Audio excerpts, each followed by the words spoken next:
vás vítáme u další, již nevím kolikáté epizody podcastu Holky říkali. Jsme určitě v 2 severních číslech, ale ještě nejsme na 20. Takže máme ještě toho hodně před sebou. Dnes si pro nás nachystala téma Anet, takže Ani, co jsi pro nás nachystala? Dneska se podíváme na nejznámější milostný trojúhelník internetu a Hollywoodu.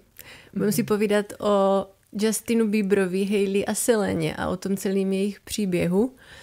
A jsem zvědavá, co řekneš, protože zase u mě teda se asi zase potvrdilo to naše, že rozbijeme ty předsudky a tak, takže jsem zvědavá. Zeptám se tě na něco na začátku, pak se tě zeptám na konci a zajímá mě, jestli změníš názor v průběhu toho, co se dozvíme. No tak jo, tak to jsem zvědavá. Ještě než se do toho pustíme, máš pro nás nějaké tipy? Dlouho jsme se nemazali ničím na puse. Ne, chtěla jsem dneska dát zase tip na produkt Narty, ale řekla jsem si, že už nebudu trapná a tentokrát mi nechám. Ne, já mám první tip na podcast Pirate of Prague. Já jsem ti o tom psala, ty už to slyšela. Já jsem v půlce, má to 8 epizod a je to podcast Apple o Viktoru Koženém a je to vlastně o celém tom jeho životě, jak utekl z toho Československa a dostal se na Harvard, aniž by vlastně vůbec něco jako uměl, a pak se tam baví o těch privatizačních schématech v té České republice, Azerbajdžánu a tak. A já jsem o tom slyšela, já jsem to neznala a slyšela jsem o tom ve středověku, kluci, nevím, jestli je vhodný říkat kluci ze středověku, ale jistě, by říkat muži. Holky, no právě. Tak prostě kluci ve středověku říkali, že oni to tak jako trefně nazvali, že to je něco mezi Vlkem z Wall Street a Chydně, když to dokážeš, že to fakt jako, a je to fakt skvěle zpracované. Já jsem v polovině zatím, ale líbí se mi to, baví mě to, je to teda v angličtině. A když jsem ti o tom psala, tak jsem se tě ptala, jestli si myslíš, že by bylo pro naše posluchače zajímavé to nějak zpracovat, třeba toho Viktora Koženého, nebo Krejčíře, nebo nějaké tady ty jako, protože my o Češích nebo o českých jako kauzách a tak moc nenatáčíme, ale toto mi přijde takový jako univerzální a myslím si, že by byla škoda, kdyby to zapadlo, takže dejte vědět, jestli by vás něco takového zajímalo. A koho to zajímá, tak si poslechněte, tady ten podcast je super. Já jsem to poslouchala, podle mě to sdílela, ale to už může být jako... Ono je to, myslím, z roku 2023. Že jo, já mám takový pocit, že už to je fakt jako dlouho a sdílela to tenkrát Blaní Pilát. Já si myslím, že jsem na tom byla jakoby u ní. A jenom tak jako krátce, já jsem byla úplně v šoku, že on jako vlastně nic neuměl, nebo víš, jako, jak se jako vlastně tam dostal, jak vlastně on prakticky žádný Harvard nevystudoval, že jo? Jako, no že... právě, a že tam ukázal nějakému tomu profesorovi nějakou práci úplně cizího člověka, nějaké ty fyziky nebo něčeho. On tak OK, to vypadá dobře, tak přijeď, a on si tam jako nakráčel. Úplně král. Fakt jako že fakt jsem byla v šoku, že jsem si myslela, že to je prostě podvodník dobrý, ale nemyslela jsem si o něm, že to je takový jako hochštapler, že jsem byla tenkrát jako překvapená, že prostě... Takový výkuk. No, tak přesně, takže já se můžu přimluvit k tomuto. Já mám teda tip na seriál, na minisérii, na Disney, jmenuje se to Stolen Girl. A je to jako takový kriminální jako drama nebo minisérie. A jenom chci zdůraznit, že mě se na tom líbí. Má to 5 dílů a každý ten díl má asi 30 minut. Já mám většinou problém se seriálama, protože to má prostě 158 dílů po hodině a půl, na to já nemám čas, protože musím sledovat Růžu a podobný počiny středoevropské kinematografie. No a tohle to je o tom, že představ si, že seš jako matka, máš dceru. Ty jsi to viděla? Ty taky veš. Jo? A líbilo se ti to? Já jsem viděla 2 díly a pak nebyla jsem úplně jako intuit, že mě ta anotace zněla super, nebo to jako ten příběh, a ten první díl byl takový přesně, že si úplně říkáš, já ti toho skáču, ale že si říkáš, že se ti to může stát taky. Že vlastně nejseš jako špatný rodič. Jo, tak řekni. Aby jsme jenom řekli posluchačům, tak je to vlastně o tom, že prostě ona, ta žena je, ta máma je jakoby letuška a přijede pozdě vyzvednout dceru ze školy a narazí tam na jinou mámu s dcerou a oni jsou evidentně kámošky, ty dcery, a prostě přemluví jí, aby mohla jít k ním na návštěvu a přespat tam. No a ona pak prostě, když se druhý den po ní teda schání, jo, jako neznají se nějak blízce, ale prostě ty holčičky spolu evidentně chodí jako do třídy a kamarádí se. No a ona, když pak tam druhý den se schání potom, kde ta dcera je, tak prostě ta dcera tam není a slehne se pod ní jako zem. Takže mně se to teda líbilo strašně, já jsem to úplně zhltla, tak je dobrý vidět, že máme rozpor, tak můžeme taky... No tak spíš až dotočíme, tak mi řekneš, jak to dopadlo, protože já už jsem pak byla taková, no, takže už se to tak trošku táhlo, ale přesně jak to říkáš, že ona ještě jí veze věci do toho domu a baví se s tou maminkou a je vevnitř, prochází se tam, že to není jako jo, tak tam přespíš je vidět, že je to fakt jako normálně pečující maminka, že se jako o tu dceru bojí a projde se tam a dají si tam spolu jako kombuču a hrozně se tam jako notujou a pak tam další den pro tu holčičku přijedou a ten barák otevře prostě nějaká uklízečka, ale tady jako nikdo nebydlí. No tak to je strašný. No. A byla v tom zapletená určitě nějak ta mamka nebo něco takového, že jo? Ne? No tak jako byla, že jo? Ale jakože někdo se jí jako nějak to mstil nebo jí vydíral nebo tak něco? Nevydíral, nebo tak to ale neříkej. jako byla do toho, a mně se to teda jako líbilo, já si myslím, že to stojí za to za dokouknutí, tím, že to má fakt jenom 5 těch dílů, tak se dodívej. Jako ten twist je dobrý, přijde mně, že by na to člověk jako na začátku nepřišel, jako proč se to stalo a pak to tam tak jako nabere spát a začnou se tam jako dít věci. Takže... Budou se dít věci. Dobře, tak já to dodívám. Tak jo, máš pro nás nějaký další? Druhý typ mám kosmetiku a jsou to Glaze Drops od Kerastase. Je to takový olej do vlasů. Aha. Ale je takový lehoučký, že většinou ty oleje, ještě ty máš tu hřívu, ale jak mám ty vlasy jemný, tak já prostě si cokoliv do těch vlasů dám takovýho, tak mi to splíhne a zatíží a tak, ale tady tohle je fakt jako postavený na tom, že je to lehký, že to může být i právě na ty jemný vlasy. Strašně hezky to voní a když si to dáš do těch konců, tak ti to prostě nezamastí, ale tak ti to jako máš takový glow potom. Aha. A provoní ti to a tak ti to hezky jako uhladí, že to má být jako na tu krepatost a tak, takže to jsem teď objevila nedávno a můžu to s klidným svědomím doporučit všem, i těm, co mají jemné vlasy, i těm, co mají těžké vlasy.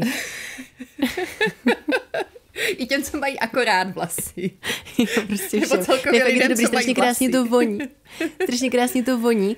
A má to i takovou dobrou konzistenci, že to není takový olejový, ale spíš takovou vodovou konzistenci, to má prostě, je to fakt dobrý. Mně přijde, že všechny tady ty olejčky jako vždycky hezky voní. Já tím, že jako mám ty vlasy, to je jedna z mála věcí, co mě netrápí, ale je to vyrovnáno, jak jsme tady diskutovali už několikrát, zase já nemám hezkou pleť, tak vždycky mně přijde, že všechny jako hezky voní. Ale já zase stejně jak ty u krému, já prostě mezi tím moc nepoznám vlastně jako rozdíl.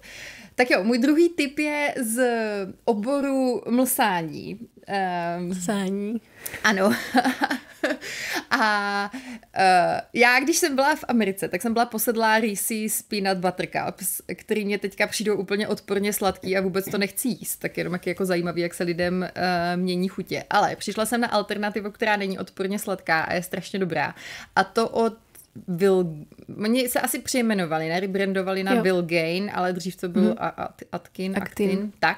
No a oni dělají takový košičky, jmenuje se to Nut Butter Cups a je to jako čokoládový a je to plněný lísko-oříškovým krémem a je to prostě úplně se ti to rozplyne jako na jazyku a jsou tam 3 košičky v jednom balení, stojí tam 45 korun, takže jako víš, že není to úplně tak šílený, že mi přijde, že tady ty zdraví věci vždycky to stojí kilo. Karolina se úplně tetelí. To jsou tvoje 5zrnné chlebičky. Ano, to jsou 5zrnné chlebičky. A ten krém vevnitř je prostě úplně, víš, je to úplně hlaďonký, nejsou tam žádný jako nechaný prostě kousky ničeho. A úplně si ti to prostě rozplyne v puse. A mají různý jako přichutě, ale mě teda nejvíc chutná ten lísko-oříškový krém a kokos. Kokos mě teda furt jí dítě a to, že on moc ty čokoládové věci moc nemusí, tak toto taky. A můžu to vřele doporučit. A dokonce mají teďka akci 3+1. A jsem dneska objednávala, že mi to přišlo do e-mailu, tak hned jsem se na to chytila. Tak třeba to taky ještě stihnete. Takže vřele doporučuji Nut Butter Cups od Vilgainu. Já tento brand nebudu komentovat, ale určitě si myslím, že do pár měsíců budeme mít něco podobného a budeme to mít ještě lepší, abys mohla doporučovat Grizzly v podcastu a ne konkrétně. No tak šup, čas kvapí. Já mám taky mlsání, ale mám proteinové mlsání. Aha. A znáš slovenskou značku Voxberg? Ne, tak to jsem v životě neslyšela.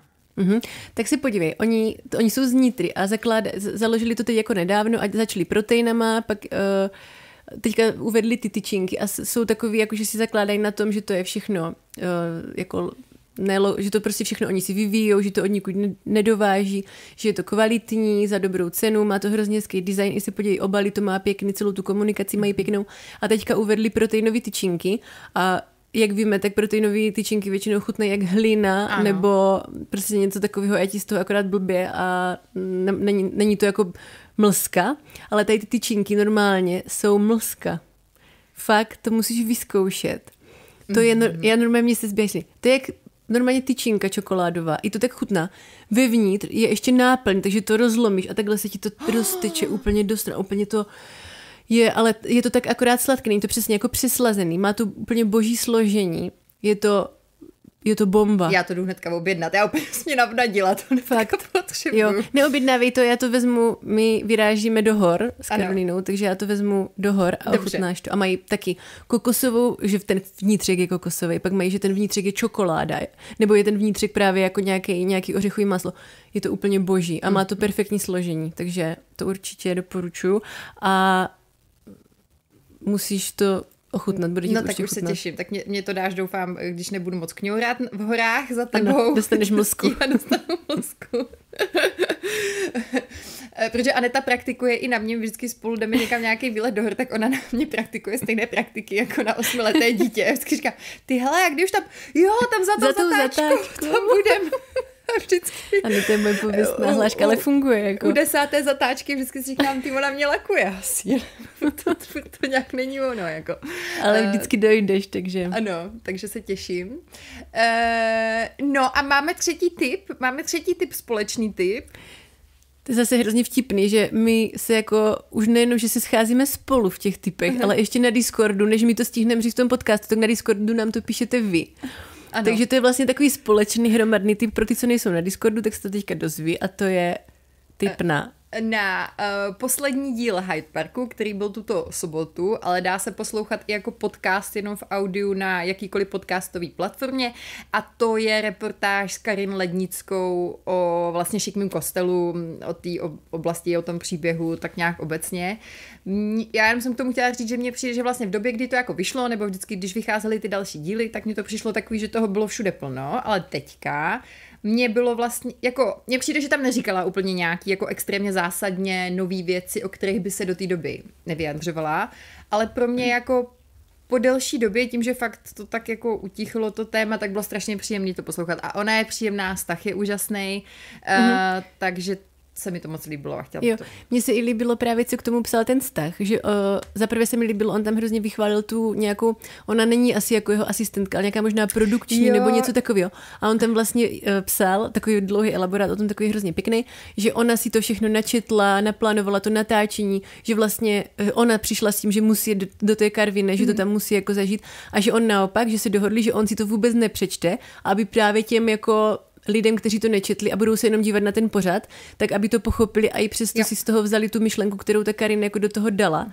A myslím si, že se jim to povedlo. Přesně jak říká, že to nebylo vlastně o té knížce, ale byl to ten příběh tak nějak daný do toho kontextu toho, takže určitě, je to, jako kdo to nečetl, tak si to určitě přečtěte, ale tady na to se podívejte nebo si to poslechněte, je to hrozně pěkný. Že poslední dobou toho moc pěkného na internetu není a toto je fakt moc pěkný a musím fakt ho ocenit. Já ho mám čím dál radši, protože jak tam vychválil tu, on je skvělej. Prostě. Jako. A hlavně to je úplně sen dělat jako rešeršistku Stachovi. To je úplně prostě job snů, to úplně mě zajímalo, kdo to dělá. Musí být šťastný v životě. No, že on si podle mě i jako uvědomuje, že on vlastně jakoby v uvozovkách slízne tu smetanu, protože on tam je vidět, ale že ta práce zatím opravdu jako práce, že je toho týmu a že se mi fakt jako líbilo a oceňuju, že ji tam zmínil a dali tam ten kredit, to je takový taková Danielovina Stachovina. Takový má být správný nadřízený, nebo ten... Ano, Ano, je to tak. Tak jo, to je, já asi víc typů, nebo to je všechno? Máš ještě něco? To je všechno, můžeme se do toho pustit. S námi chtěla podělit. Tak jo, tak pojďme na to, já jsem celá napjatá. Jdeme na to. Já to projedu klasicky, jak jsme zvyklí, projdeme si je zvlášť, potom ty jejich vztahy mezi sebou, nějaké konspirační teorie a to, co se teďka aktuálně řeší, ale nejdřív úplně na začátek se tě zeptám. Předpokládám, že nejsi faninka Justina Biebera. Že já jsem doufala, že se mě zeptáš, jestli jsem Belieber, nebo jak oni si říkají, ne? No, ty fanoušci. Ještě... To jako, myslím, že tě trochu znám, takže předpokládám, že ne. Ne, ale jako já se přiznám, že mně se ty jeho písničky některý líbí, jako nejsem, že on je trošku mladší, jak my možná. No, on není, přesně, protože tenhle díl, jenom to jsem ještě neřekla na začátku, natáčíme na přání mého syna. Takže si pojďme říct, že to není úplně jako, že nejsme úplně cílovka tady této skupiny lidí. Oni jsou tak mezi náma, že? Tak oni budou mít kolem ne, tak víš co, není to podle mě generace úplně jako mimo, ale spíš jako, že si myslím, že vlastně on, jako, že když bych třeba byla o 4 roky mladší, nebo o 5, tak asi by mě to postihlo trošku víc, než mě to postihlo takhle, ale jenom chci říct, že se mi jako, že si pustím některé písničky fakt se mě jako líbí a nemám to spojený úplně nutně s ním jako s nějakou osobou, nebo já o něm vlastně nic moc nevím, jako no. A jsi tým Selena nebo tým Hailey? Hele, já o tom nic nevím, takže já se přiznám, že nejsem nějak... A jako z toho, co tak třeba zahlídla z někde, nebo jenom něco se, víš, dotkne se tě to nějak, že to někde vidíš, nebo vnímáš třeba kolem sebe nějaký věci, jak o tom lidi mluví, nebo vůbec? Jako, samozřejmě trošku něco jsem jako zaznamenala, ale opravdu asi ne dost na to, abych se přiklonila na jednou na druhou stranu, ale jediný, co mě celou dobu jako vždycky, že taky, tak když někdy doom scrolluju ten Instagram, tak tam na tebe vyskočí ty. A jako já vím, že ona je nějak podezřívaná z toho, že to celý jako orchestrovala, ne? Ale že jo, teď ona prostě byla mladinka a jak když si představím, co jsem vymýšlela za složitý scénáře v 13 letech, tak asi mezi ně jako nepatřilo zbalit prostě světovou popovou hvězdu nějakým promyšleným plánem teda. A ještě bych k tomu řekla, že co si bude, já myslím, že každý buď z vlastní zkušenosti nebo i z okolí víme, že můžeš být dospělá, sofistikovaná žena a vyhlídnout si nějakýho borce, ale on když tě prostě nebude chtít, tak tě nebude chtít. Víš, že si myslím, že se na ní hraje takovej ten archetyp tý harpie, ty sirény, nebo jak to říct. A jo, protože mě z toho, co jako jsem vnímala, než jsem se do toho ponořila kolem sebe, tak jsem to brala tak, že Selena je taková jako ne oběť, ale taková ta hodná v tom a ta Hailey je přesně taková ta jako symetrika, co jí ho přebrala. Takže si teď dneska si nějak tak jako projdeme, jak to bylo ve finále, jako my Můžu ještě jednu poznámku. Já se přiznám, že mě moc není sympatická Selena Gomez, bez nějakého jako konkrétního důvodu, takže to tam taky hraje roli. Jakože jenom chci říct, že si uvědomuji, že to je pitlovina, ale prostě někdo je, hele, od pohledu sympatická a někdo ne. Jo. A mě ona nikdy nějak nebyla extra sympatická. Mně taky ne, já se přiznám, že ani nevím, co má za písničky. A hlavně mě je strašně nesympatický ten její borec, kterýho je teďka všude plno. Ten Benny nějaký. Mně on prostě je opravdu jako extrémně nesympatický zás, jako chci jenom říct, že mám dostatek sebereflexe na to, abych jako věděla, že o něm nic nevím a jo, ale prostě mě on je od pohledu strašně nesympatický a jak ho všichni adorujou, jak on prostě on někde v nějakém rozhovoru, já jsem se teďka úplně toho, že rozčila, ale já jsem totiž viděla náhodou dneska nějaký rozhovor. Jinak o Seleně vůbec nic nevím. Ne, ale on tam mluvil a to byl nějaký jako rozhovor, kde on říkal, že on prostě každý ráno vstane a prostě přemýšlí, jak jako udělat ten život té Seleny prostě jako úžasnější a jednodušší a že prostě každý muž by měl jako ráno vstát a přemýšlet prostě nad tím, jak udělat ten život té své partnerky. A víš co, vidíš to jsou jako... Hele, třeba to tak jako, víš, jako, že mně prostě přijde, že lidi, kteří tohle nejvíc říkají, tak to nejmín dělají, ale možná je to jenom nějaký můj předsudek. Tak jenom jeho za to strašně všude adorujou a mně to prostě přijde takový divný, já nevím. No, nic můžem, tak já jsem se... Toliko k mému rentu a už tě nechám mluvit. Že to, jak to vlastně jako bylo doopravdy, se nikdy nedozvíme, to ví asi oni jako mezi sebou nejlíp, ale to, co jsem vyšťourala, tak si dneska řekneme všechny možné teorie. Ale nejdřív teda k Justinovi. Justin Drew Bieber se narodil v březnu 1994. Vidíš, tak to jsi řekla přesně, protože to je těch 5 let, co nám k němu chybí. V kanadském Stratfordu ta jeho maminka měla jenom 18, když se narodil, takže byla mladá. a tatínek se moc jako neangažoval, takže vlastně vyrůstal s tou maminkou, skromně, tak obyčejně nějak, ale brzy se ukázalo, že má výjimečný hudební talent. On hrál na bicí, na kytaru, na klavír, zpíval a byl takový jako činorodej. V roce 2007 začala ta jeho maminka ho nahrávat na YouTube, nějak jako jak tady ty jeho performance věci. A o rok později ho tam objevil talentový manažer Scooter Brown. A potom to jako chytlo rychlej spát, do pár týdnů už měl smlouvu s Usherem a jeho kariéra se rozjela rychlostí blesku. 3 roky potom v roce 2010 vyšla písnička Baby, což je ten jako první jeho... Baby. Ne, nebudeme zpívat podcastu na tom písničku. Ne, my opravdu nemáme výjimečný talent na hudbu. Ani jedna.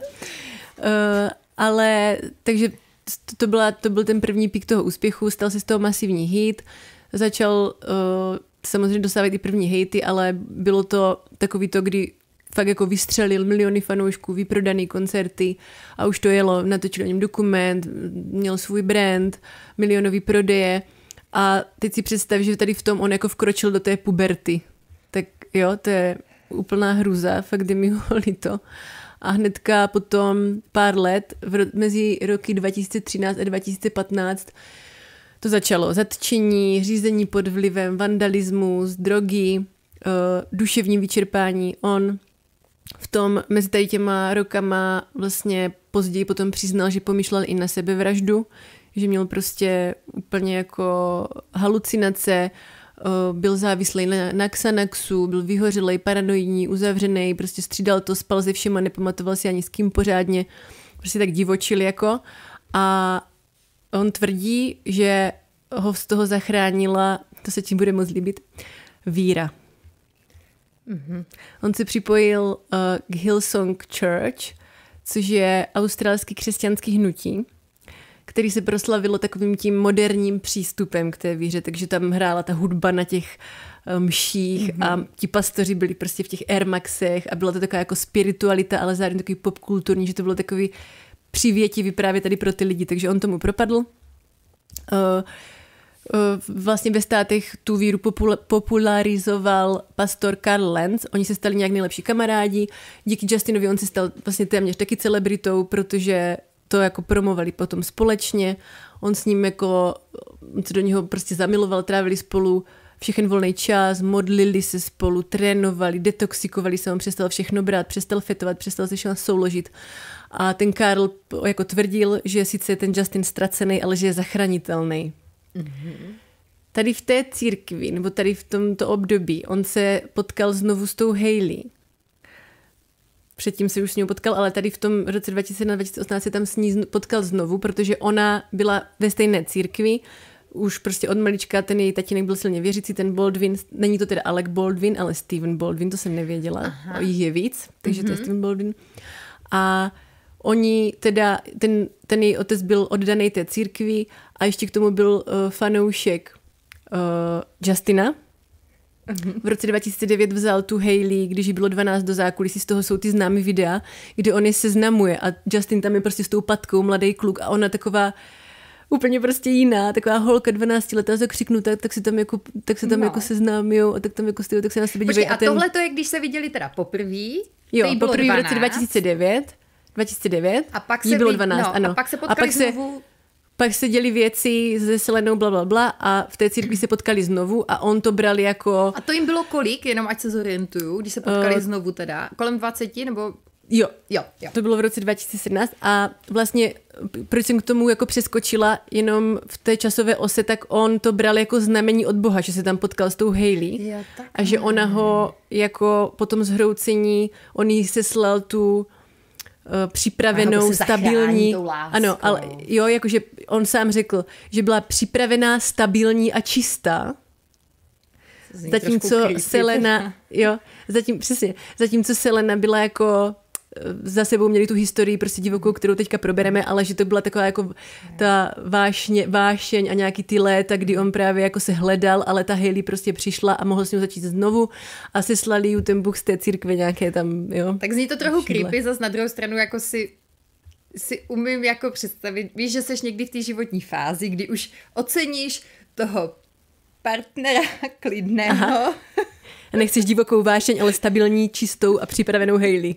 Tak. Jo, ale jo, jakože právě on teda tvrdí, že ta víra byla tého spása i v tomto směru a někteří nebo spoustu lidí věří, že to bylo naplánované, že to ta církev a ten Baldwin prostě měli jako vymyšlený, že je tam znovu... To je ta víra, to znamená vymyslel ten Bůh přece to všechno. Bůh s Baldwinem. Všechno ano. zasnoval.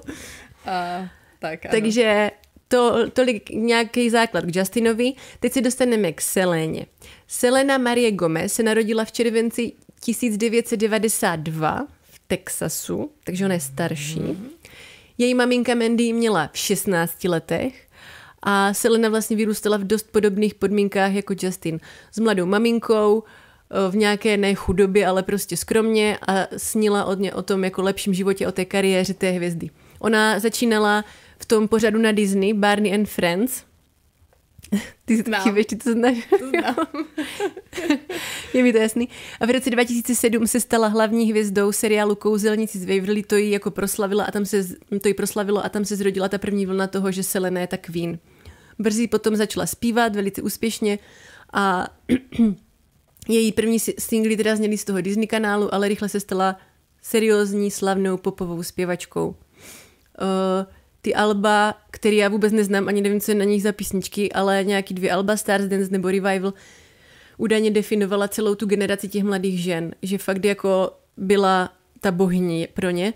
A zatímco ten Justin byl takový ten rebel s tou kšiltovkou s těma řetazama a problémy se zákonem a s drogama, tak ona byla vnímána jako taková ta spanilá, bytostná, hodná, vyrovnaná zpěvačka, taková jako, víš, dospělejší vedle něho, že to byl takový jako kontrast mezi nimi. Ale ona, ty teda říkal, že ti není moc sympatická a teďka už ti možná začne být, protože ona to má hrozně těžký. Ona má spoustu nemocí a jí vlastně začalo ve 20 lupus, autoimunitní nemoc, která vyústila v akutní selhání ledvin a ona musela vlastně na transplantaci, kdy jinak by umřela. Tu ledvinu, kterou potřebovala, jí darovala její nejlepší kamarádka. Já bych ti taky dala ledvinu. Já tobě taky jsem to zrovna chtěla říct. Ale nevím, jakože doufám, že mám 2 teda, ale jednu bych ti určitě dala. Ale co je zajímavý, původně jí tu ledvinu chtěl darovat její tehdejší přítel. Víš, kdo to byl? The Weeknd. Jo, ale to nějak tuším, že to je ňufíček, on jí chtěl dát ledvinu a ona nechtěla. A to se může darovat jako pánská ledvina ženě? Určitě, to si myslím, že není genderově omezený. Spíš tam budou asi nějaký... No, jakože bude větší třeba, víš, nebo něco takového bych... Však aspoň může pít víc piva, aby se to přefiltrovalo. Já bych chtěla pánskou ledvinu. Ježiš, to mě úplně... Já úplně vidím, jak se úplně božila. No. A tak se jí smějem, ale smějem se, protože to dobře dopadlo.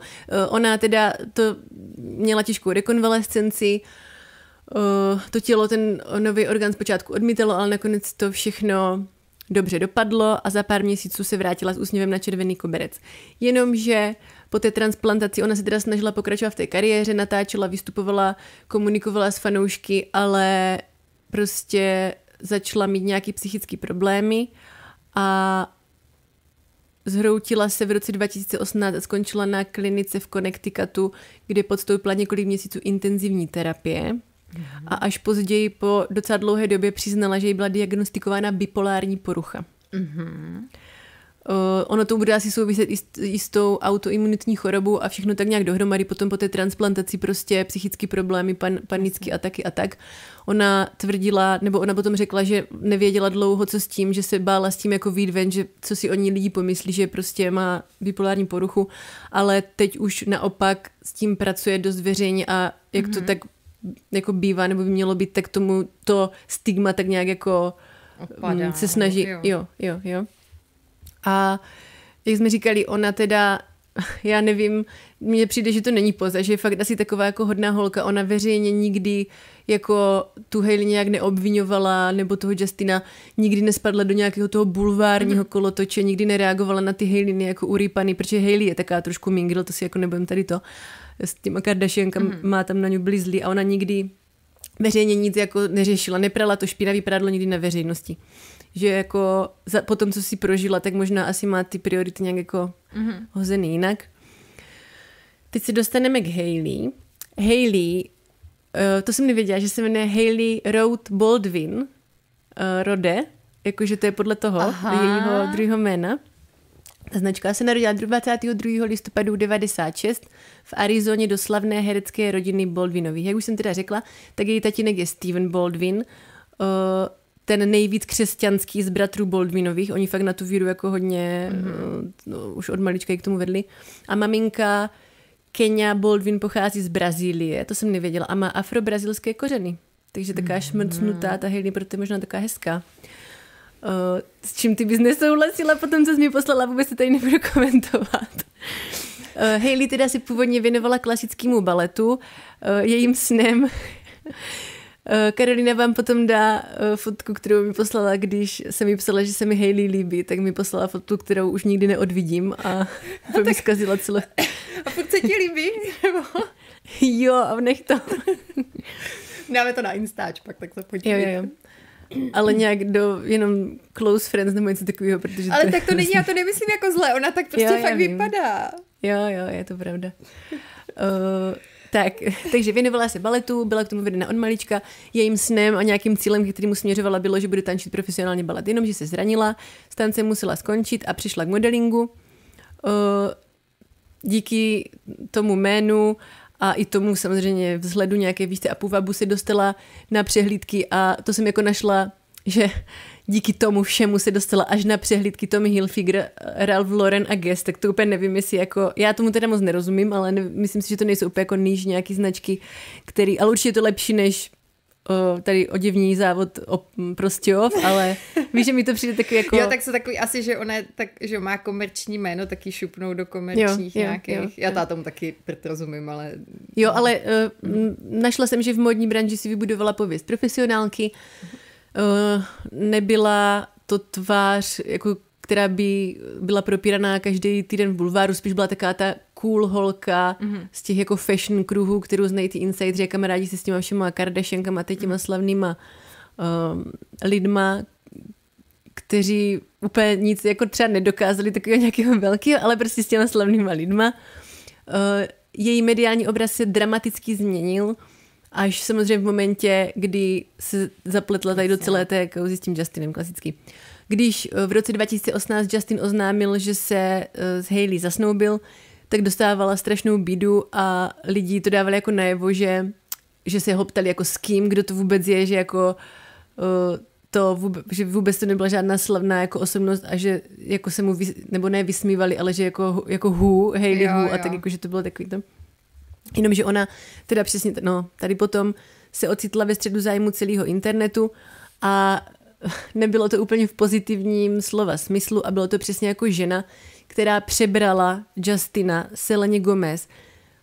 Není to jako podle všeho, to není pravda, že by ho přebrala, ale už je to takový to, dostaneme se k tomu, byl to nejslavnější pár té doby, prožívali ty jejich rozchody a ten jejich vztah prostě všichni. Takže ona byla taková, tak když přijdeš druhá potom, tak už a ti lidi tu holku před tebou mají rádi, tak je těžký jako... No a oni, to se k tomu asi dostaneš, ale tam byl teda nějaký jako překryv, jo? Nebo se spekuluje, že... dostaneme se k tomu. Každopádně teda Hailey se přes noc stala pro část internetu symbolickým zlem. Ti fanoušci té Seleny jako říkali, že prostě ji kopíruje, že si hraje na její náhradnici, že intrikuje, že je manipulátorka, že je žena bez vlastního stylu i hlasu a ona bohužel na to neuměla úplně dobře reagovat v dnešní, nebo potom už později si najala nejlepší tam PR, samozřejmě klasický nejlepší PR agentury a všechno, ale v té době prostě na to nereagovala úplně dobře, což tomu taky nepomohlo. Selena si jako mlčela a Hailey prostě mazala komentáře, repostovala nějaký náhodný videa, kterým se jakoby nepřímo vysmívala té Seleně, protiřečila si, říkala věci a takový to, jak se do toho už zamotáš a snažíš se prostě ale já zase třeba něco... jako bych s ní v tomhle měla trošku soucit, protože taky jsme se tady o tom bavili xkrát. Přesně. Prostě ono, když se tě to netýká, tak je strašně jednoduchý jako říct, ježišmarja, ty jsi prostě kráva, proč to vůbec komentuješ, jo. Ale jo, jako když se proti tobě fakt spikne celý internet, prostě a to jsou to úplně jiná škála, jako než co, jo, jak jsme tady, vždycky tě to zamrzí, když něco takového tam přistane. Jasně. A teď ti tam přistanou tisíce takovýchhlech, jako, tak a kolik jí bylo, prostě bylo jí kolik, 22, 23, víš, jakože já to jako chápu možná, že to nedělala úplně nejlíp, no.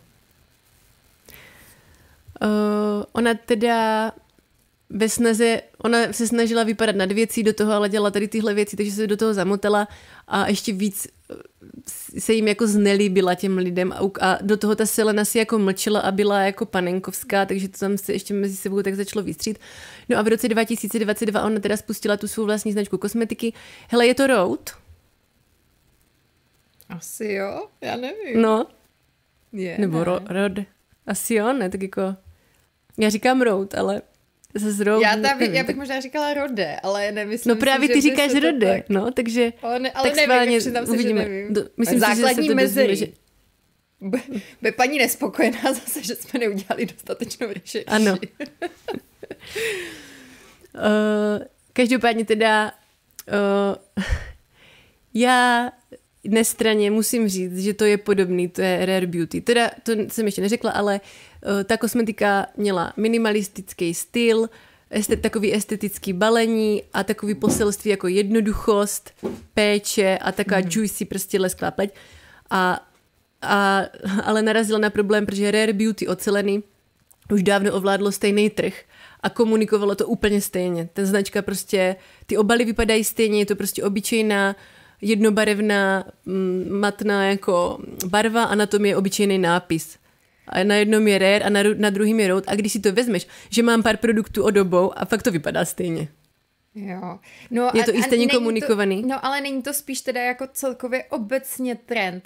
Si vím, že máš jak No jasně, no právě. A teď si přesně, teď si můžeš říct, jo, jasně no, teď si můžeš říct buď jako ji okopírovala, anebo prostě šla s tím trendem a vypadá to podobně a nepřemýšlela možná, ale to musela vědět, co to spustí. Možná to byl ten záměr, aby to tohle spustilo, nevím, ale je to podobné. Já spíš myslím, že ona je v tom involvovaná, jako minimálně myslíš, že se na tom nějak podílí. Já bych řekla, že prostě ona je, hele, tak co bych chtěla dělat, tak já bych chtěla mít kosmetickou značku a prostě to zadá někomu a oni jí předloží ty prezentace. A nebo prostě jenom a ona řekne se mi líbí. No myslíš, že ne? Já si jako nemyslím, že... Ale podle mě mohla tady takový riot čekat potom. Protože samozřejmě potom, jak to spustila, tak přišly další hejty, že vzhled, messaging, i ty produktů, barvy, tón komunikace, všechno. A lidi do toho ještě teda, nejenom, že jako chtěla Justina, ale ještě chce prostě být Selena i v biznisu. A Hailey se k tomu teda nikdy nevymezila a to pro ně bylo taky špatně, protože před ním se vymezovala a bylo to špatně. Teďka se k tomu teda nevymezila a nikdy neřekla, ne, nekopíruji, je to prostě můj brand, prostě neřekla nic a zase to bylo špatně, to je taková ta klasika a to jsme už přesně, to jsme tady řešili několikrát, ať by udělala asi cokoliv, tak no. Jo, ale uvidíme potom dále, co si ještě řekneme a každopádně jako jo, bude ti na konci ještě vyzlý to než teďka, no. Teďka se teda podíváme na vztah Justina a Seleny. Vůbec jsem nevěděla, že se tomu říká Jelena. Ty jo? To já jsem někde slyšela, myslím, no. To je hrozný. No, to je hrozný. Takže, jdeme teda na to. Justin a Selena se seznámili v roce 2009, kdy Justinovi bylo 15 a Seleně 17. Počkej, přijde ještě něco horšího.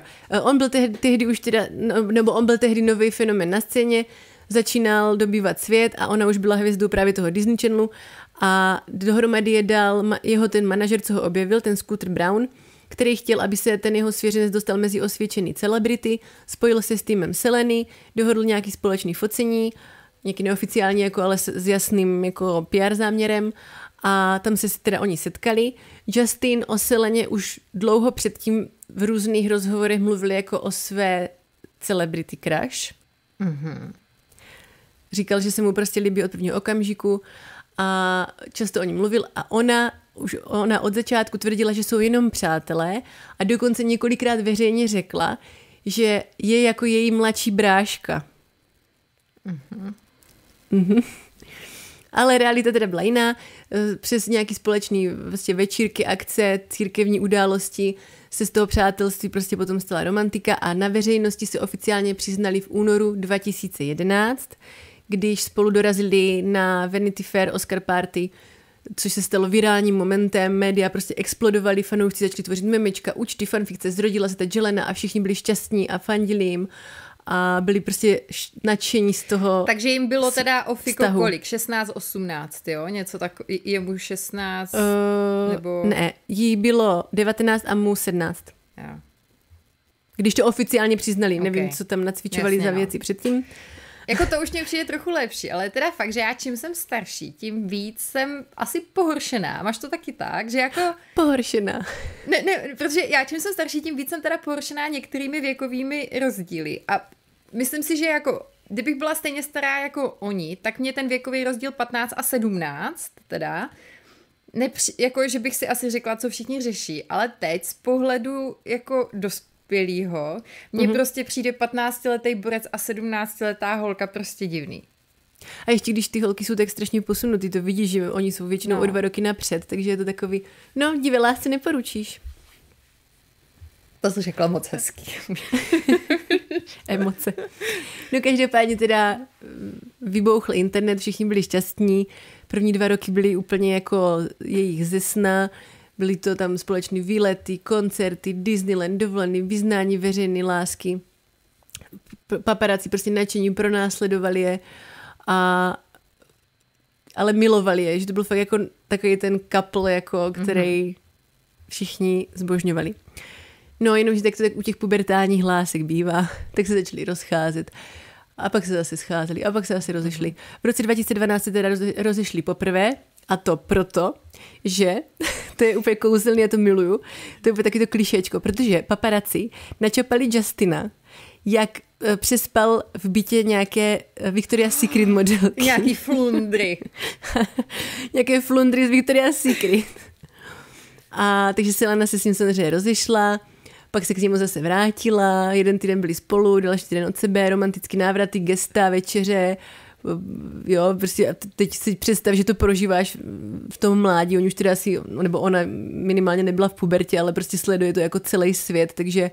Jo, ale v těch 20 seš furt jako děcko. Nebo ale možná byla vyspělejší, ale mně přijde, že u mě mezi 20 a 17 možná nebyl bohužel moc velký rozdíl. No, on začal teda divočit, strašně střídal jako ženy a střídal krásné ženy, prostě Sofia Richie, on ojel obě On chodil se Sofiou Richie. To tam taky ještě budu říkat. To se líbí mně, tam mě přijde krásná. Jo? Potom vystřídal teda Kendall i Kylie Jenner. No fuj. Jo, no. Jako, že sestry, víš, jako, že ne fuj, jako, ale rozumíš. No asi narázy neměl, nebo možná nevím. No to je jedno, to jestli jako po sobě, no to doufám, že ne naraz. Ty jsi dneska úplně pohoršená, Karolina, to je ta mladá generace. Já úplně já opravdu jako oficiálně jsem se dostala do toho středního věku. Je v tomto mezidobí mimochodem měl něco i s Hailey už. Ale jenom tak jako něco. Šolichali tam něco. Tak, on teda měl tady to bad boy období, to jsme říkali, tam byly ty drogy, policajti, nějak tam prostě divočil, střídal ty holky, ona tehdy už poprvé nějak začala řešit tu poruchu, takže psychicky nějak kolabovala, byla na tom prostě špatně. On furt psal nějaký písničky, ve kterých se jí prostě omlouval. Ona mu na to reagovala nějakýma písničkama, kde mu zase říkala, že jí ubližuje. A prostě taková ta klasika, jak na táboře, ale toto bylo prostě v Hollywoodu. To je pak blbý, že jsi celebrita, no? Že? A vidíte to všichni. Tak. On pak v té fázi, kdy byli od sebe, tak on právě zveřejnil nějakou sérii fotek s tou Sophie a fanoušci se na něho slítli a začali mu tam prostě psat komentáře, že on zničil tu Jelenu, že to prostě celý jako rozbil a Selena si poprvé pořádně nějak jako tak veřejně vyjádřila nebo něco k tomu řekla a napsala pod to velmi dospěle. Pokud nezvládneš nenávist, nepublikuj fotky své přítelkyně. To, co jsi měl se mnou, si zničil vlastní vinou. Takže tam ještě víc prostě podpořila jako nalila olej do ohně. Tak. A on jí na to odepsal. zradila jsi mě, použila si mě pro vlastní PR, on jako... Tak a pak si smazal Instagram, jo? Pak toto napsala, smazal si Instagram. Hrdina, prostě stačilo, já se mu vůbec nedivím. Takže jako furt se tam nějak tak my si to přehazovali, byla taková ta klasická Beverly Hills jako naše doba. Na podzim 2017, potom co jí transplantovali tu ledvinu, tak se spolu zase začali ukazovat. A párkrát vyfotili, jak spolu jedou na kole, nebo jak jdou zase na nějakou bohoslužbu, mysleli, jak oni furt jako tam něco s tou církví nacvičovali. Drží se za ruce, ona měla nějaký dres, oni to špionovali, ti fanoušci prostě nadšení úplně, na každé fotce hledali, jestli ona je u něho, nebo jestli nemá něco jeho na sobě a hrozně to jako prožívali. Taky pošahaný, jako víš, prostě, že, no, nic. Selena teda se uzdravovala nějak z té transplantace, zároveň psychicky taky ještě nebyla úplně v pořádku. Justin sliboval veřejně, že se změnil, že je už duchovně zralej, že prostě už jídá, ano, to, co potřebuje. A ona teda mu řekla, ale že mu nevěří, ne, já vím, že se nezměníš nikdy. A definitivně se s ním rozešla po všech těch návratech a tak prostě řekla už opravdu, tentokrát už se k němu opravdu nevrátím. Ano, tak už opravdu ne. Aby tak ona se ale teda přepočítala, protože ona mu v březnu 2018 řekla, že teda už se k němu nikdy nevrátí a čekala, že on bude zase chodit s těma kvitkama za ňou, ale on, ne, on se zasnoubil za 2 měsíce s Hailey. Hej, chtěla bys, aby se s tebou prostě... Hele, je jedno, jak seš jako zamilovaná, jak úžasnýho borca najdeš, ale chtěla bys, aby se s tebou zasnoubil 2 měsíce po rozchodu s předchozí babou. Teď je jasný, víš, to přece není... Jasný, to je prostě jasný, jako... Že ta motivace je asi jiná, ne?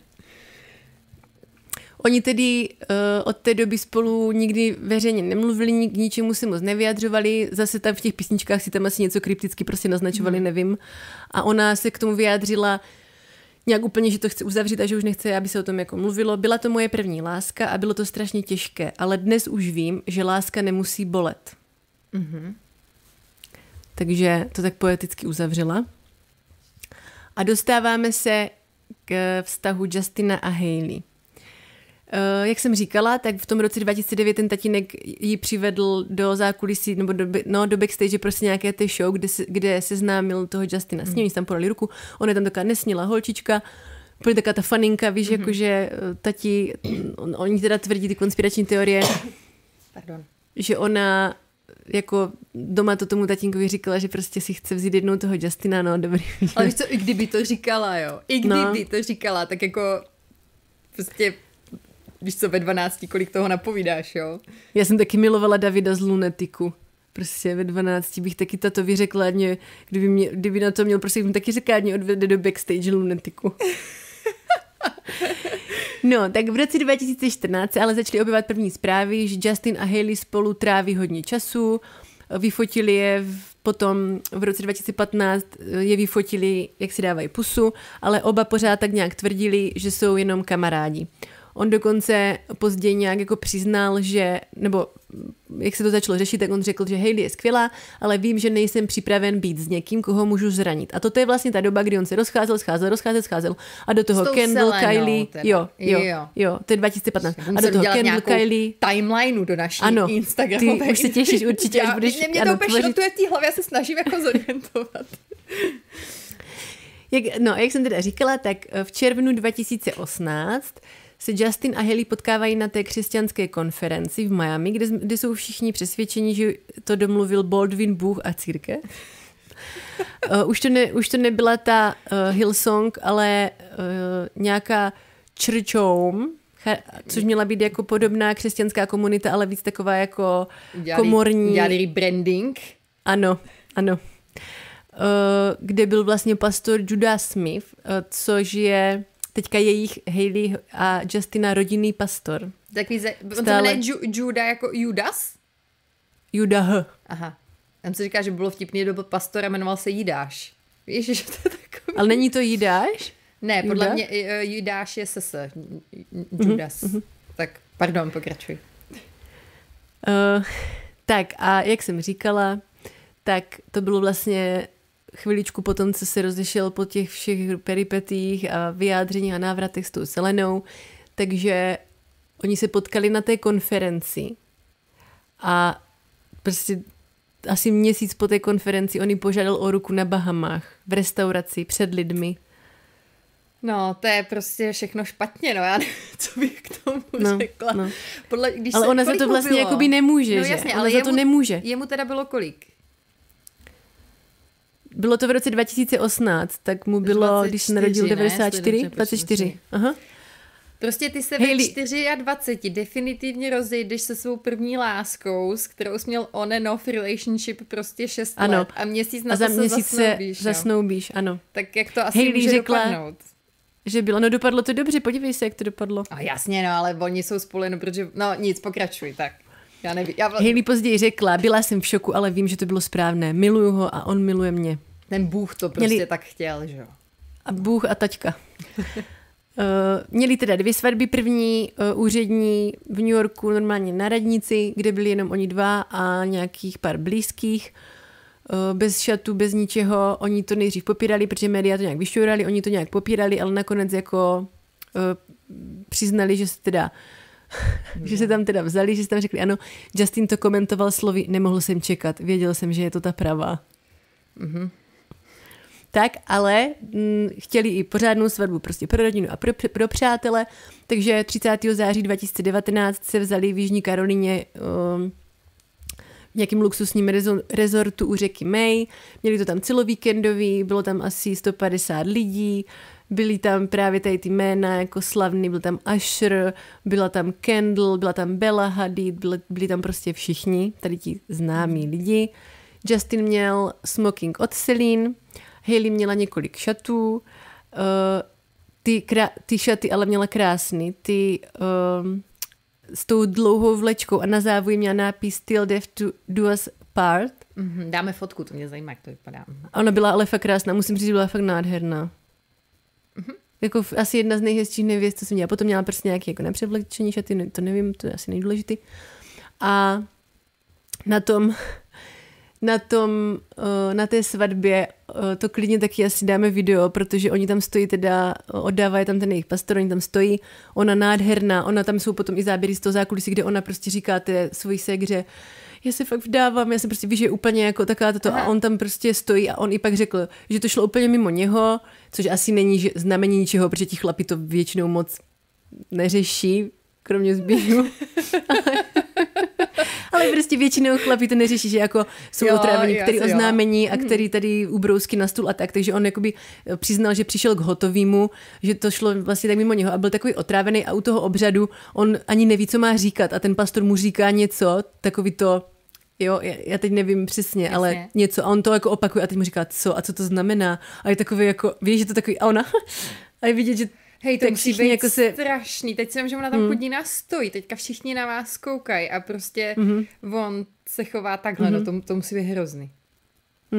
A jedna z konspiračních teorií je, nikdy se to nepotvrdilo, ale že on před tím obřadem volal Seleně, že od něho údajně měla mít 27 nepřijatých hovorů. Tak Fedes, ne? Že... Nebo kdo byl ten, kdo volal z toho záchoda? Jo, vidíš to?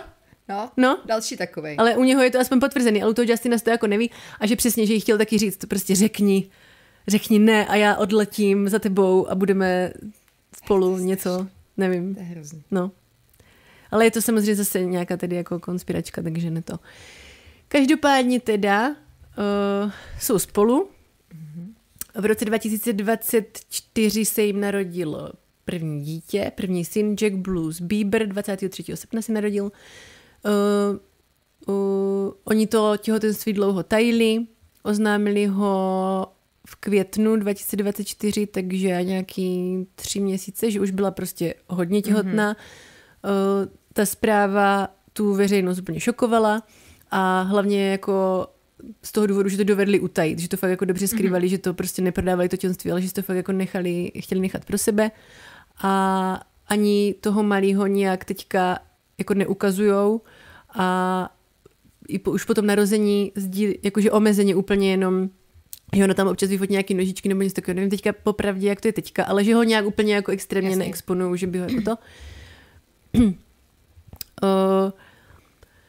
Oni teda tak u takové snad situace doufám, že ani fandom Seleny by nebyl nějaký zlej, ale že to prostě ta veřejnost přijala jako vesměs pozitivně, že dostali jako hezký na to hezký feedback a ona v nějakém interview řekla, že jí to mateřství změnilo víc, než čekala, že se jako snaží najít nějakou rovnováhu mezi osobním životem a prací. Justin, že je skvělý otec, že se z něho těší, že jako ho mazlí a má ho rád, takže tam asi jakože tak idylka taková, ale samozřejmě, jak tak bývá, tak to dítě ten vztah jako naruší, takže možná se tam něco děje, ale na veřejnost jako nic neuniklo a jsou teďka prostě doma s miminkem. Mm-hmm. Tvrdí, že jsou v nové fázi života velmi propojení a pevní. Zase možná, když to tak potřebuji vehementně tvrdit, tak to úplně nebude pravda, ale nevíme. Tak co mají říkat, že? Když se na to všichni jako ptají, tak co na to chceš? Každopádně jsou spolu, takže Bůh ví, jako, jak to dopadne. Hailey a Selena teda oficiálně mezi sebou neměli nikdy žádný otevřený konflikt. Proto moje teorie, nebo co já si myslím, takže to prostě všechno dělá fakt ten internet a ti pošahaní fanoušci. Mm-hmm. Oni se nikdy jako veřejně nepohádali, nic si jako nevyříkávali, ale to napětí tam mezi něma je. A teď otázka jako, jestli to tvoří oni mezi sebou, nebo jestli ona je šílená psychopatka, která si to celý prostě jako naplánovala, protože jedna z těch konspiraček je, že ona vlastně neprahla potom Justinovi, ale prahla potom být Selena. Takže ona ho jako chtěla dostat, ne, že by jako chtěla Bíbra, ale chtěla Seleninýho kluka, chtěla Selenin biznis, chce Seleninu slávu, chce ten Selenin život, že je taková ta jako pošahná psychopatka, víš, jako že ti napodobuje taková ta jako, že... Ale tak to zase říkám, že by asi dřív byly jako, že ona by musela být nějaká její faninka, ne? Ona evidentně byla faninka Ona byla toho... její faninka. Aha. No. Jako velká nějaká, jo? Taky řeknu, ale ano. Samozřejmě všechny stopy zahladila, ale jsou jako fotky, kde Hailey stojí a má časopis, kde na obálce je Justin se Selenou a ona jim tam jakože jim fandí a je hrozně jakože obou byla vlastně faninka, ale všechno teda smazala, ale důkazy nějaký na to jsou. Každopádně po té svatbě to ještě jako vyeskalovalo a začalo se řešit, že ona začíná vypadat i jako Selena a že jako buď jsou to náhody, ale je spousta fotek, taky klidně můžeme potom přijít na Instagram, kde prostě Selena se ostříhala na Mikado a Hailey za 2 dny byla ostříhaná na Mikado. Aha. Selena prostě měla nějaký outfit. Je strašně moc fotek, kde oni jsou stejně úplně oblečený. Mhm. Nebo kde mají stejný gesta. Nebo stejný nechty. A že začala i mluvit jako ona, že jako prostě a na TikToku teda vzniklo jako několik, tam je toho úplně, TikTok je tím zavalený, my ho teda nemáme, takže to jde trošku mimo nás, ale TikTok je tím zavalený a oni se tam na tu Hailey hodně zaměřují a přesně toto tam jako srovnávají, porovnávají, řeší a tak. Že Selena řekla nějakou větu I want to spread kindness a Hailey prostě o pár měsíců řekla we just need more kindness in the world a že tam je takových spoustu věcí, že Selena prostě hovoří o víře a za 2 týdny jde Hailey někam a začne citovat Bibli prostě. Aha. Selena, že zveřejnila video s rutinou, nějakou skincare rutinou a Hailey za týden úplně, že to je strašně i podobný. Jako jasně, přesně, ale jo, to je zase věc druhá. Ty trendy děláme všichni, nebo jako dělají je to všichni ty holky, ale že to je stejně natečený, že tam jako říká stejné věci, že tam dělá stejný gesta. A teď oni tam řeší, jak je velká pravděpodobnost, že jako... Jasně, no. Ale hlavně, že vždycky trochu... jako ty budeš ta druhá, víš, že kdyby to bylo jako, že někdy je první ta a jindy ta, ale takhle... No. Oni tam potom přesně i řeší tu svatbu, ten obřadek, on to tam jako nechtěl vlastně vůbec ani říct, že tam ani nechtěl být, že jsou tam záběry, kde jsou na červeném koberci a ona mu dá pusu a on se jako utře, nebo že ona na něho něco mluví a on odchází, ale zase jo, to máš přeci v každém vztahu, jako taky někdy po sobě někde něco štěkneš, ale tím, že nejseš jako tam v září reflektoru, tak to nikdo neřeší, jo, že změníš. Já spíš prostě nemám ráda tady ten narrativ toho, že jako ta baba toho borce jako donutila k tomu si jít vzít a udělat, prostě jsou na to jako 2, jo. Já si prostě nemyslím, že donutíš borce, aby si tě vzal, aniž by si tě jako chtěl vzít, ale je spoustu lidí, kteří ti budou tvrdit, jo, vlastně ona ho donutila, jo, ale já si to prostě nemyslím, no. Jo, oni tam potom porovnávají různý okamžiky jako v jeho řeči těla, když byl někde právě třeba na tom červeném koberci se Selenou, že byl prostě k ní takový to, že když je někde s Hailey, tak se od ní odtahuje. A je tam 50 000 takových různých... Je to pravda. Je to tak. Takových různých věcí, které úplně nehrajou pro ní, ale na druhou stranu si to můžeš vyložit jako náhody. Ale je jich tam docela dost a říkám si, ale má to ona zapotřebí, proč, jako jestli to je fakt, může to být nějaká jako chorobná obsese, ale... Mě třeba teďka napadlo, ale to jenom brainstormu fakt, že mě to napadlo teďka, že jestli pak třeba on je takhle někde na ní jako nepříjemný, tak to vůbec nemusí mít společného s ní, jestli on má nějaký problém s drogama, tak prostě zrovna... A on má velký problém i s psychikou, takže jako, no... Takže prostě, jo, a přesně na těch akcích seš prostě jako převěmovaný, overwhelmed, prostě potřebuje, nemůže si vzít, protože jo, jako kdo ví, co zatím je. Ale jasně, tohle je teda tak jako divný, i kdyby to bylo mezi nima, tak jako asi si nikdo nemyslíme, že nikdo nemá idylický vztah, ve kterým je pořád jako slunce a duha, takže to bych a oni pak z toho vyzobou, že jo, prostě oni vyzobou 5 momentů, kdy on se po ní vohnal a udělají z toho, že to tak je pořád, no. Potom si tam teda hodně přesně řeší to Rare Beauty a Road Beauty.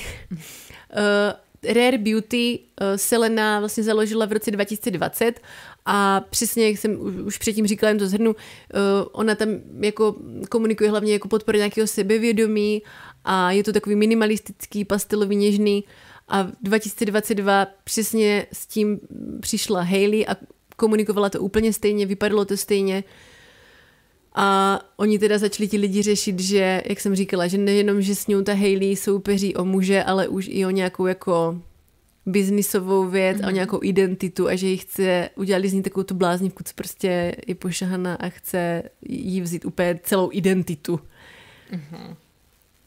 Tak, v roce 2022 ale přišla velká věc, protože na nějaké akci se vyfotili spolu ty dvě. Aha. Jak se objímají. Ta fotka taky je jako virální.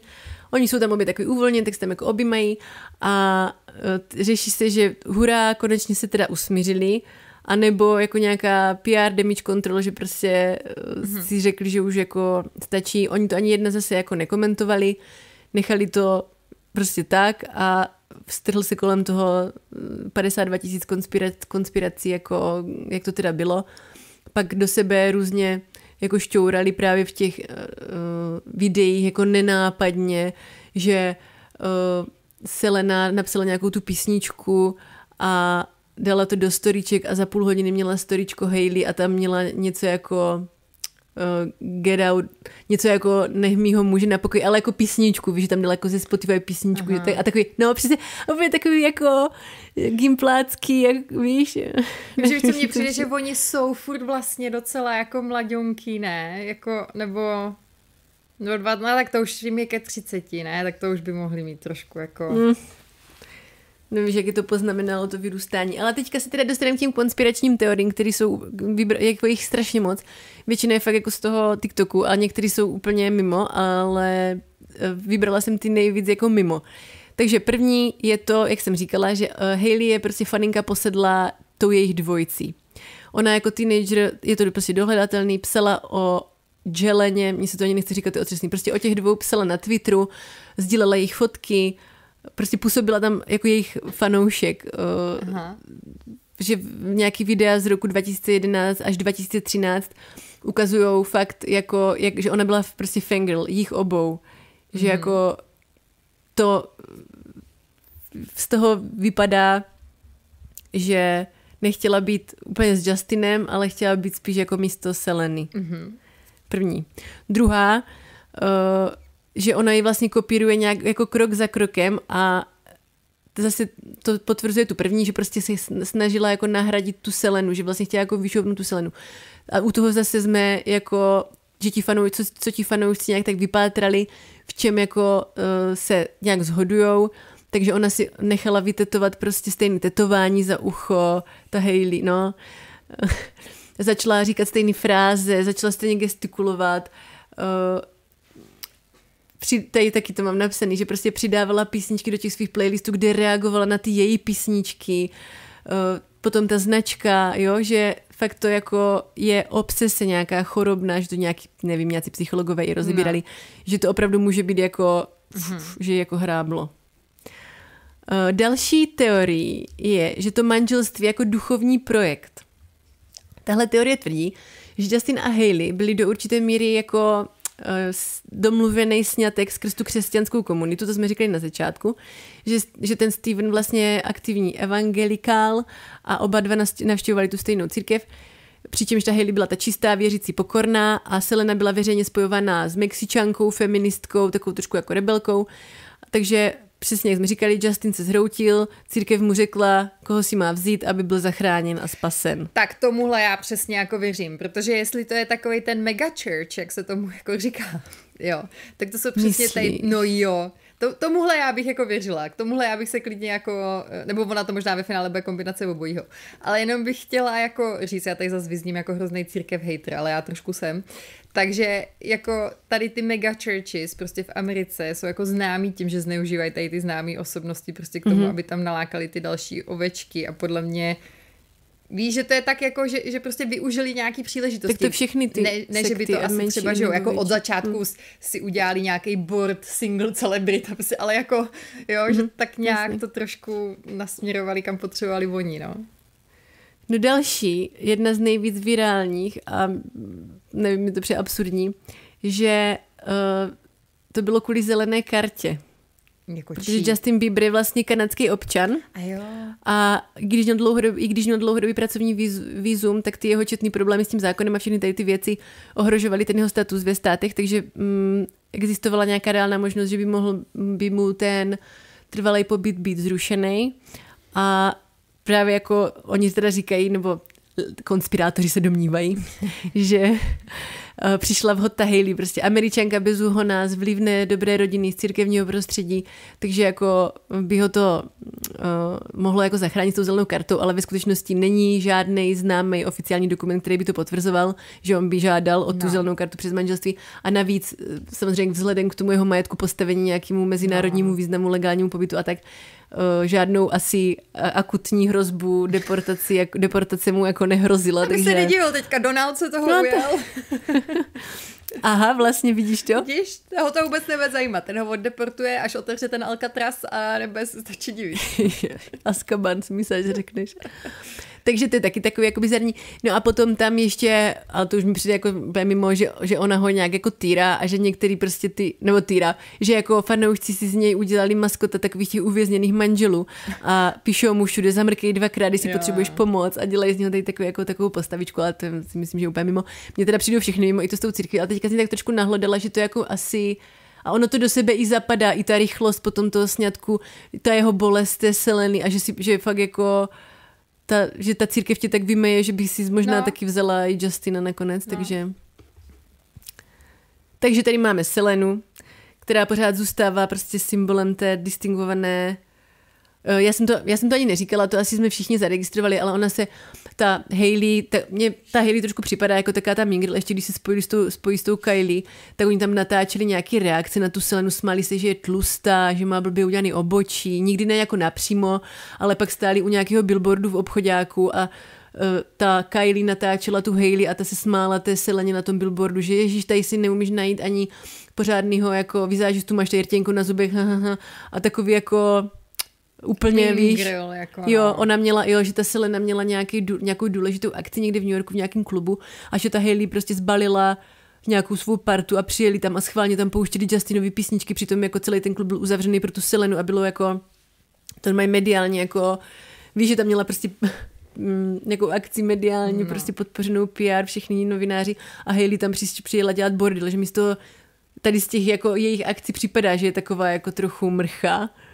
A že samozřejmě vždycky ta ex tě jako štve. Potom pokud se děje kolem tebe toto, tak je ta ex štve ještě 3x tolik, ale možná právě naopak, proto by ses nemusela chovat jako kráva. Protože ta Selena z toho opravdu vychází. Ta Selena neudělala ani jednou nic jako proti ním dvou. Že by to nějak komentovala, nebo že by řekla něco škaredýho, nebo že by na něj nějak reagovala. Ona se jí tam fakt jako vysmívá. Selena dal nějaký video, že byla na laminaci obočí, úplně něco a že se to nějak nepovedlo a ta Hailey s tou Kylie natočili na to reakci, kde mají prostě tady takhle náplasti přes obočí a toto se už nedá víc pokazit a takový, víš, úplně takový ty, fakt jak ve 14 nám se to dělo, nebo přesně jak se to prostě děje v těch Mean Girls, nebo tady v těch seriálech hrozný, úplně jako hrozný. No, tak... A to si řekneš, že už je to dospělá ženská, jo? Ale tak hlavně tohle to už není jako náhoda, že jo? Víš, no právě, jako, že to už je takový, že to už takže asi... pak se není čemu divit, že jako ta velká základna té Seleny do ní prostě jede, jestli jako ona nacvičuje tady tohle. No a ještě teda, když jenom se... Já teďka nechci, aby to vyznělo úplně pitomně, protože jako já chápu, že dělá něco, ale jako dělá ona něco jako ve smyslu, že něco jako umí, nebo víš, jako že ta Selena prostě objektivně asi umí hrát, zpívat, ne, jako že má nějaký A to si ale přesně myslím, a to přesně i tyhle Mean Girls jako jsou a přesně proto se tam kamarádi s Kardashiankami, který vlastně taky nic jako neumí a jezdí tam po obchodácích a smějou se lidem a smějou se ex svýho kluka, že je tlustá. Já nevím, no. Víš, jestli jako a ještě není ona byla prostě nejistá, že... No hlavně a přesně a ona byla jako tlustá, ona nebyla tlustá, ona byla oteklá, protože jí transplantovali ledvinu a malem umřela. Víš, to jsou takové věci, co si potom už pospojuješ, že opravdu na tu Selenu nenajdeš nic, co bys mohla říct, Hailey to vracela, nebo je trochu v právu, nebo tak, že ta Selena z toho fakt vychází jako s hlavou vstyčenou, nevyjadřuje se k tomu tady těm kauzám, bojuje za ní teda ten její vždycky fandom, ale ona jako se do toho nějak aktivně nezapojuje. Hailey několikrát zdůraznila, že s Justinem nic neměla, když byl s ní, když byl zadaný, když byl se Selenou. Že nikdy nebyla jako, víš, bokovka. A víš, že jako hlavně, on jí nebyl nevěrný. No, jako mně pak ale přijde, že přes tohle se asi pak třeba i ten internet přenese v momentě, kdy už se, že jo, tak to už je x let, tak víš, když se vzali, mají spolu děcko a mají se jako rádi, tak ten internet si myslím, že i tohle umí odpustit, jakoby nějaký překryvy a jo, ale ona evidentně prostě přileva. Hej, ale tak mi jako řekni, protože mně přijde, že jako, když pak takhle, já bych si jako just dala pozor na to, abych jako právě. Nedělala něco, proto že mi to přijde, že je trošku, víš? přesně, proto mi to přijde, že je trošku pošahaná, nebo jestli si říká, udělám road a bude to vypadat stejně a budu lepší, nebo si je tím vysním, ale ona se tím akorát sama sebe zhazuje a všema tady těmahle gestama a tady těma jako kyberšikanou a pubertálníma posměškama se jako sama sebe zhazuje a dává těm fanouškům té Seleny dává další a další jako prostě kulky, že? No, takže... Protože já zase jako si říkám, že to nemůže být čistě kvůli PR, protože jak jsme říkali, hele, ono jako se vždycky říká špatný PR, taky PR, ale podle mě, když tě několik let celý internet nesnáší, tak on to zase takovej met jako není, jo. No. Takže? No, ale tým zase Hailey nebo tým Selena? No tak tým Selena rozhodně teda teďka. Ale furt si prostě nemyslím, že ona by nějakými intrikami toho nebohého Justina nějak... Že to taky tak si nemyslím. V ruce všechno, no. Ano, to s tím souhlasím, že to určitě není, teďka totiž se hrozně přesně šíří takový to, že ona to měla naplánovaný už od 12 a pracovala na tom systematicky se svým otcem ve sklepě, měli prostě tu nástěnku s těmi Justinovými fotkama a plánovali to tam, včetně založení církve, až jo, tak to určitě ne. A přesně jak říkala, nemohla ho do toho donutit nijak, že by ho jako k tomu dotlačila. Bylo to souhra všech tady těch možných věcí, ale zároveň ještě taky ona je podle mě hrozně nešťastná, přesně jak říkáš, nejistá, nešťastná, navždy bude ta druhá, ale není už jako v 15, kdy bych to pochopila, že by dělala takové věci, ale teďka už to fakt jako není OK, teď už to teda není asi tak žhavý, ale pořád jsou tam nějaký občas takový rypance a i to svědčí o tom, v jakém prostředí ona se podle mě pohybuje. Já nevím, když máš za nejlepší kámošku Kylie Jenner, tak nevím, jestli úplně jsi jako v pohodě holka, nebo víš, jako že jsou takový já zase můry, myslím, že oni tam... možná jsou jako potom soukromí, minimálně ty Kardashianky, já si myslím, že oni pak, když se vypnou ty kamery, jak jsou jako asi normálnější možná, než bychom si mysleli. Jo, to jo, ale že mi přijdou ty dvě takový jako ježibaby trochu, víš? No mě spíš že Selena si tam brnká prostě na tu kytaru doma a lítají kolem ní ti ptáčci a Hailey s Kylie prostě chodí po obchodě jako a smějou se jí tam. No mně prostě to, přijde, že ona, prostě já vím, že to je takový škaredý stereotyp, jo, ale já si to prostě představuju tak, že ta Selena jde teda skládat tu hudbu, nebo prostě někde, jo, má nějaký koncík, nebo někde prostě, jo, něco. A ta Hailey jako prostě nemá Víš, jako, hele, můžeme se bavit o tom, že má ten biznis, tu značku, ale podle mě to prostě spočívá v tom, že to někdo celý vymyslel a ona jenom pak ukáže. Víš, jako, že nemyslím si, že by se tam nějak kreativně... Jo, já úplně souhlasím. A ten Justin, a podle mě, říkám... oni spolu podle mě asi jdeme. Já jsem teďka viděla nějaký fotky, ne, to je všude, že on vypadá, jak kdyby mu bylo 50, prostě. On vypadá, kdyby vylezl z popelnice a on je na tom jako asi fakt psychicky špatně, on to jako přiznává.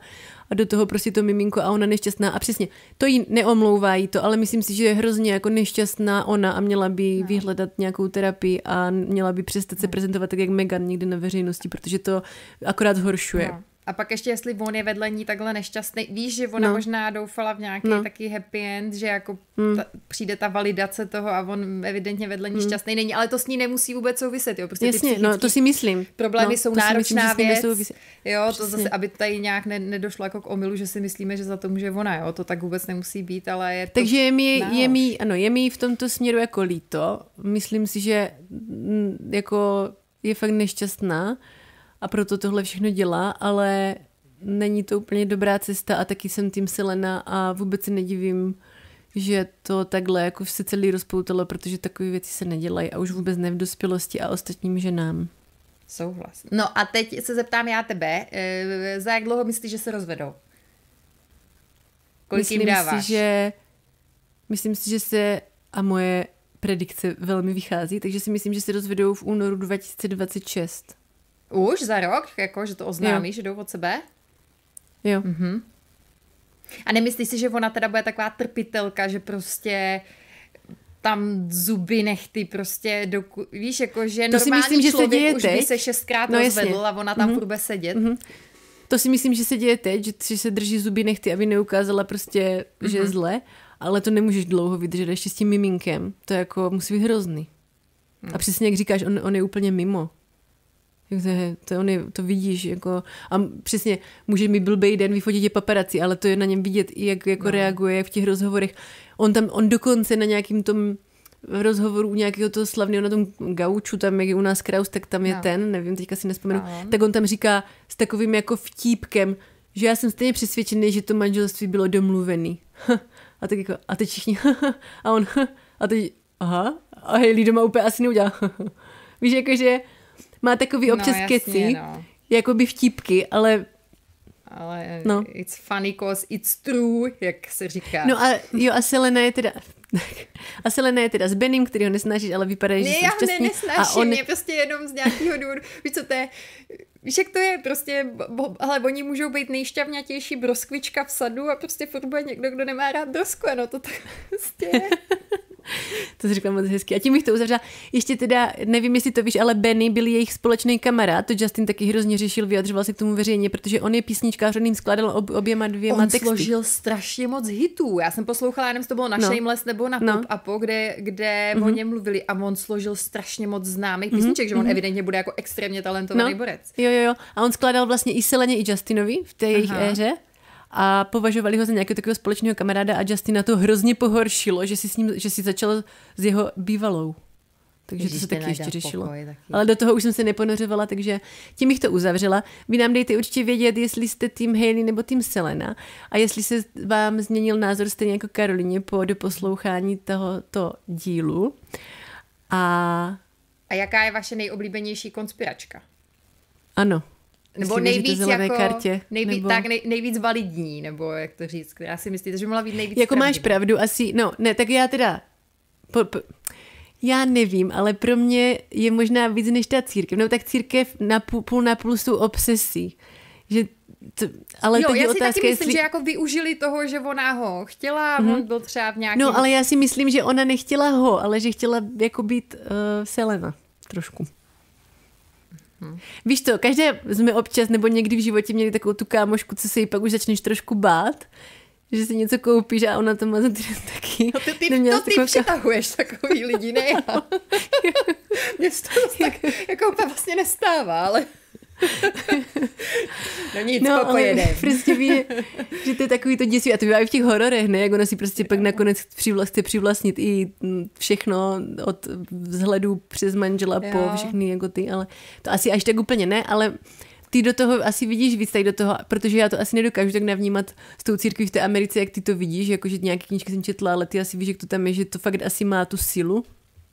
takže Bůh ví, jak to tam víš, že... Já bych to odlehčila na téma církev na závěr, který nejsem teda jenom... Já tam nevím, jestli to ještě funguje, ale prčic. Ale existuje Instagramový účet, nebo minimálně existoval. Jmenuje se to Preachers and Sneakers. To ukaž klukům, že ty ujíždějí na těch teniskách taky trošku, ne? No. Nebo ne? No.